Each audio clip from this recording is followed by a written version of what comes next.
राधे राधे दोस्तों। अब 2025 में बनने जा रहा है मीन शनि का योग। जानते हैं इस वीडियो को विस्तार पूर्वक कि आखिर मीन शनि का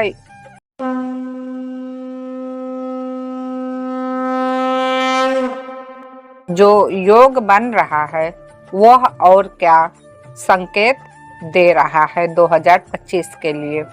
ज्योतिषी के मुताबिक शनि 29 अप्रैल 2022 को कुंभ राशि में प्रवेश करेंगे, फिर वो 12 जुलाई 2022 को मकर राशि में दोबारा से प्रवेश करेंगे। यानी दुनिया में इन 2.5 महीने में तीसरे विश्व युद्ध की नींव पड़ जाएगी। शनि इसके बाद 7 जनवरी 2023 को एक बार फिर कुंभ राशि में चले जाएंगे। 29 मार्च 2025 तक वहां बने रहेंगे, यानी अप्रैल 2022 से लेकर 2025 तक धरती पर महाविनाश का पहला चरण तीसरे विश्व युद्ध के रूप में शुरू हो जाएगा। ध्यान से सुनिएगा। इसके बाद 29 मार्च 2025 से 23 फरवरी 2028 तक मीन राशि में रहेंगे। इसका कालखंड में महाविनाश अपने चरम सीमा पर रहेगा। अभी भी मनुष्य के पास समय है कि वो मांसाहार को छोड़कर शराब तंबाकू छोड़ दे, शुद्ध शाकाहारी बने।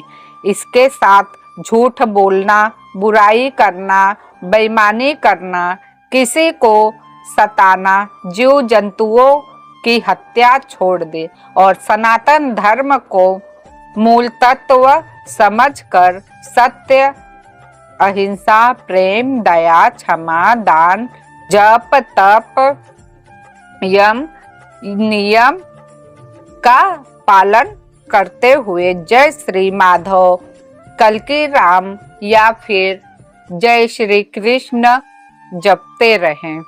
यह संत अच्युतानंद दास जी ने सभी लोगों को दी है चेतावनी कि इस कलयुग के जैसे कालखंड परिवर्तित होते जा रहे हैं, वैसे वैसे हमारे बीच अनेकों प्रकार के समस्याएं उत्पन्न होती जाएगी। अनंत कोटि ब्रह्मांड के स्वामी परम ब्रह्म नारायण महाविष्णु भगवान कल्कि राम श्री सत्य अनंत माधव प्रभु जी का प्रणाम करे दिल से। महापुरुष अच्युतानंद दास जी अपने शिष्य रामदास से कह रहे हैं कि कलयुग के अंत में प्रभु कल्कि जब नर शरीर धारण करके धरा अवतरण करेंगे, तब उनका नाम माधव रहेगा, जो पूरे अखिल ब्रह्मांड के स्वामी हैं, जिनका हर भेद ब्रह्मा भी नहीं पा सकते हैं। इतनी आसानी से जानना हर किसी के बस की बात नहीं है।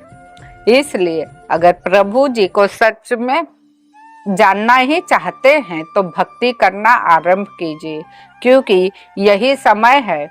अगर सभी ने भक्ति मार्ग को अपना लिया तो उसका जीवन आने वाले प्रत्येक आपदाओं से रक्षा की जाएगी, वरना अकाल मृत्यु को लोग प्राप्त होंगे।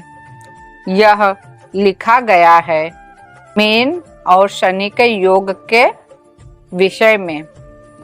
इसी कलयुग के विषय में और बताती हूँ मैं कि मीन शनि का योग जब बनता है तो और क्या क्या परिवर्तन होते जाते हैं।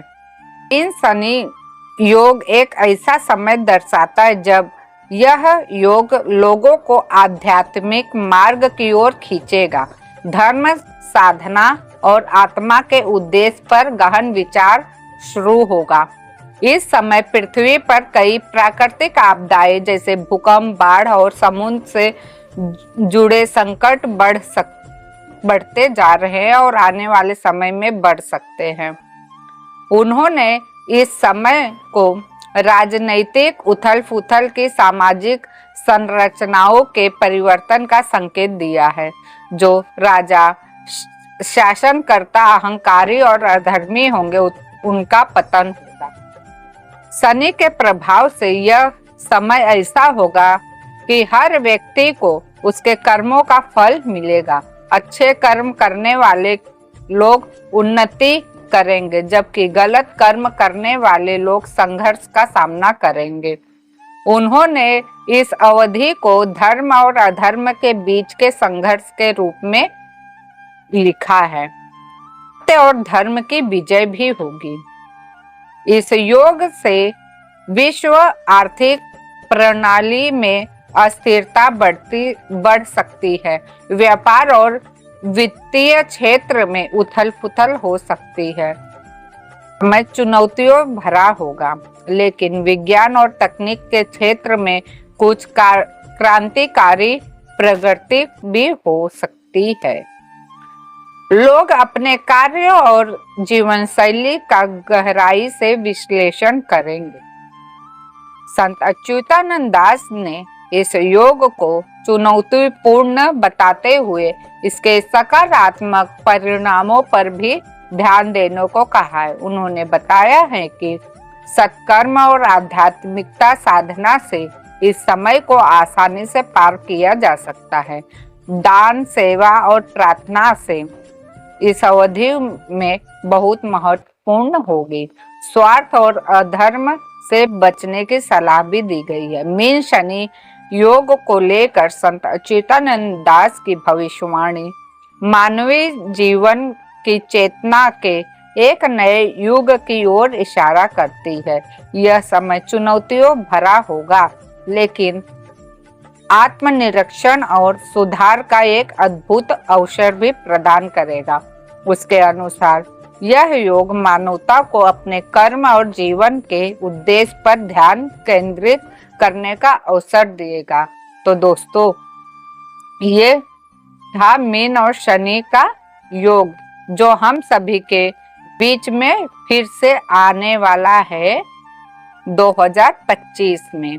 तो आप स्वयं समझिएगा, मीन शनि का योग जब बनता है तब कई प्रकार की आपदाएं हम लोगों के बीच में आती है, और उस आपदाओं से निकलने के लिए बस एक ही चेतावनी दी गई है, जो संत अच्युतानंद दास जी ने लिखा है अपने भविष्यमालिका में, कि भक्ति के मार्ग को अपनाए और जो भी नशा करते हैं उसे त्याग कर और लोगों के प्रति प्रेम, व्यवहार और दया, क्षमा और सत्य बोलने की राह पर चलना शुरू कर दे, वरना आने वाला समय आप सभी के लिए बहुत ही कठिन पूर्ण होगा, जिससे निकलना आसान नहीं होगा। जो व्यक्ति भक्ति के मार्ग पर है वह आसानी से कठिन समय को पार कर सकता है। तो दोस्तों, इस वीडियो में बस इतना ही। फिर मिलूंगी नई वीडियो के साथ, नई जानकारी के साथ। तब तक के लिए आप हमारे चैनल को लाइक, शेयर, सब्सक्राइब कीजिएगा। जय श्री कृष्ण, जय जगन्नाथ।